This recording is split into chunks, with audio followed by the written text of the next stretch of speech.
Hello అండి, welcome back to our channel placement hack. And ఇవాళ వచ్చేసి మనం డే 10లో ఉన్నాం in the series of Python 364 coding challenge.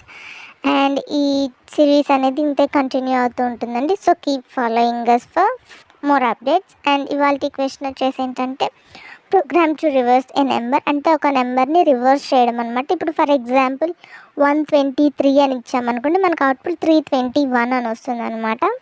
అలాగా నెంబర్ అనేది రివర్స్ చేయడం. ఇవి 2 మెథడ్స్ ఉన్నాయి. అండ్ ఫస్ట్ ఇప్పుడు మనం మెథడ్ 1 చూస్తున్నాము. యాజ్ యూజువల్ మనం ఇన్పుట్ అని తీసుకుంటున్నాము, బికాజ్ యూజర్ ఫ్రెండ్లీగా ఉంటుందని నెంబర్ ఆఫ్ టైం ప్రోగ్రామ్స్ని రన్ చేసుకోవచ్చు.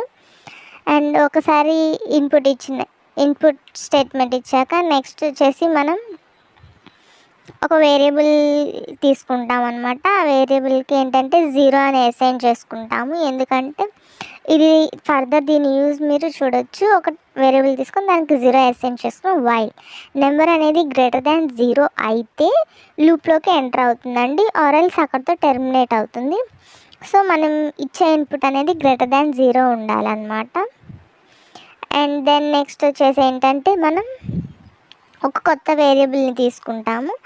ఆ వేరియబుల్లో మనం ఏం చేస్తామంటే n అంటే మనం ఇచ్చిన ఇన్పుట్ని 10తో మాడ్యులస్ చేస్తాము. అలా మాడ్యులస్ చేసినప్పుడు ఏంటంటే మనకి రిమైండర్ వస్తుంది. అండ్ దెన్ నెక్స్ట్ వచ్చేసి ఇందాక మనం r=0 అని అసైన్ చేస్తున్నాం కదా, ఆ వేరియబుల్ని ఇక్కడ యూజ్ చేసుకుంటాం. దేనికి? రివర్స్ నెంబర్ని స్టోర్ చేసుకోవడానికి. అంటే లూప్ అనేది రన్ అవుతూ ఉంటుంది కదండి, అండ్ ఈచ్ ఐటరేషన్లో వచ్చిన నెంబర్ని స్టోర్ చేసుకోవడానికి r యూజ్ చేసుకుంటాము. And then r into 10 plus ఎస్లో ఏంటి మనకి రిమైండర్ స్టోర్ అయి ఉంటుంది.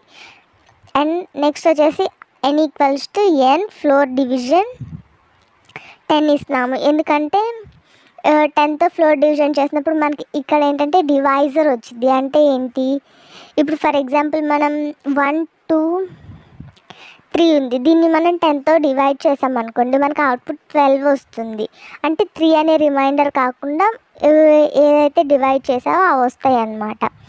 అండ్ దెన్ వన్స్ అదంతా అయిపోయినాక రివర్స్ నెంబర్ని ప్రింట్ చేస్తాము.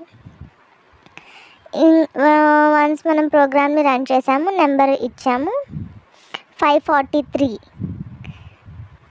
సో ఇక్కడ మీరు చూసారా, రివర్స్ నెంబరీస్ అనే ప్రింట్ అయింది. ఎందుకు ప్రింట్ అయిందంటే ఇప్పుడైతే మనం ప్రింట్ స్టేట్మెంట్ ఇచ్చి మనం ఏదైనా అవుట్పుట్ కావాలంటే దాన్ని అలా పక్కన డిఫైన్ చేయాలి. మనకి ఇప్పుడు రివర్స్ నెంబర్ దేంట్లో స్టోర్ అయింది? ఆర్లో కదా. ఇప్పుడు మనకి ఆర్ అవుట్పుట్ కావాలి కాబట్టి అక్కడ ఆర్ ఇచ్చాము.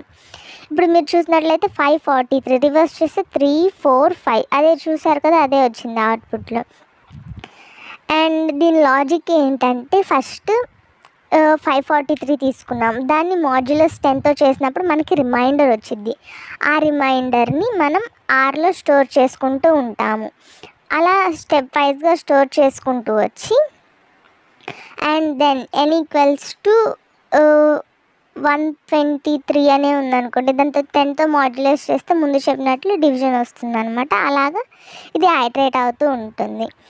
అండ్ ఇప్పుడు మనం వచ్చేసి మెథడ్ 2 చూద్దాం. మెథడ్ 2 దేన్ని యూజ్ చేస్తామంటే స్ట్రింగ్స్ యూజ్ చేసి చేస్తామన్నమాట. స్ట్రింగ్ రివర్సల్లో ఈ మెథడ్ అనేది చాలా ఈజీగా ఉంటుంది కంపేర్ టు ప్రీవియస్ మెథడ్ అనమాట. జస్ట్ సింగిల్ లైన్లో అయిపోతుంది అనమాట ప్రోగ్రామ్ లాజిక్ అనేది. కాకపోతే ఏంటంటే మనం ఇక్కడ టైప్ కన్వర్షన్ చేసుకోవాలి. అంటే ఏంటి? స్ట్రింగ్స్ కదా, స్ట్రింగ్స్ని మనం ఇంట్లోకి కన్వర్ట్ చేసుకోవాలన్నమాట. సో ఇక్కడ మనకి టైప్ కన్వర్షన్ అనేది అప్లికబుల్ అవుతుంది. ఇప్పుడు మీరు చూసినట్లయితే n=int ఇన్పుట్ అని ఇస్తున్నాం. ఇంట్ అనే ఎందుకు ఇస్తున్నాం అంటే మనం తీసుకున్న వాల్యూస్ అనేవి ఇంటీజర్ వాల్యూస్ కాబట్టి ఇంట్ ఇన్పుట్ అని ఇస్తున్నాము. అదే స్ట్రింగ్ వాల్యూస్ అనుకోండి, మనం జస్ట్ ఇన్పుట్ అని డిఫైన్ చేస్తే సరిపోతుంది, ఇంట్ అనే వాల్యూ ఇవ్వాల్సిన అవసరం లేదు. అండ్ సేమ్ రివర్స్ నెంబర్ని స్టోర్ చేసుకోవడానికి ఒక వేరియబుల్ తీసుకుంటున్నాము. రివర్స్ చూసారా, ఇంట్ అని మెన్షన్ చేసుకోవాలి. ఎందుకంటే మనం యూస్ చేస్తున్న ఫంక్షన్ ఏంటంటే స్ట్రింగ్ ఫంక్షన్, దాన్ని మనం ఇంట్లోకి కన్వర్ట్ చేసుకున్నాం కాబట్టి ముందు ఇంట్ అని డిఫైన్ చేసాము.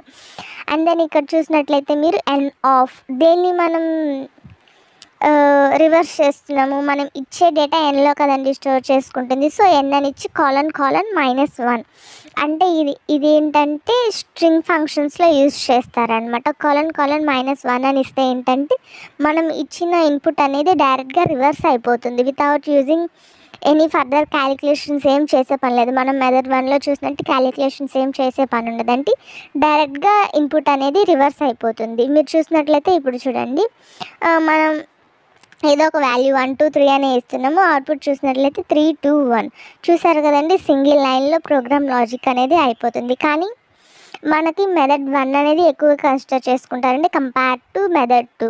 సింగిల్ లైన్ ప్రోగ్రామ్ కంటే ఎక్కువగా దాన్ని తీసుకుంటారు. ఏమైనా డౌట్స్ ఉంటే కామెంట్ సెక్షన్లో పింక్ చేయండి, కంపల్సరీగా మేము రెస్పాండ్ అవుతాం. అండ్ ఇది వచ్చేసి ఏంటంటే మెథడ్ 1 ఎక్స్ప్లెనేషన్ అనమాట. ఒకసారి చూడండి, ఏమైనా డౌట్స్ ఉంటే కామెంట్ సెక్షన్లో పింక్ చేయండి, క్లారిటీగా రాసి పెట్టాము. And that's it for today అండి. Please subscribe the channel and share among with your friends. Thank you.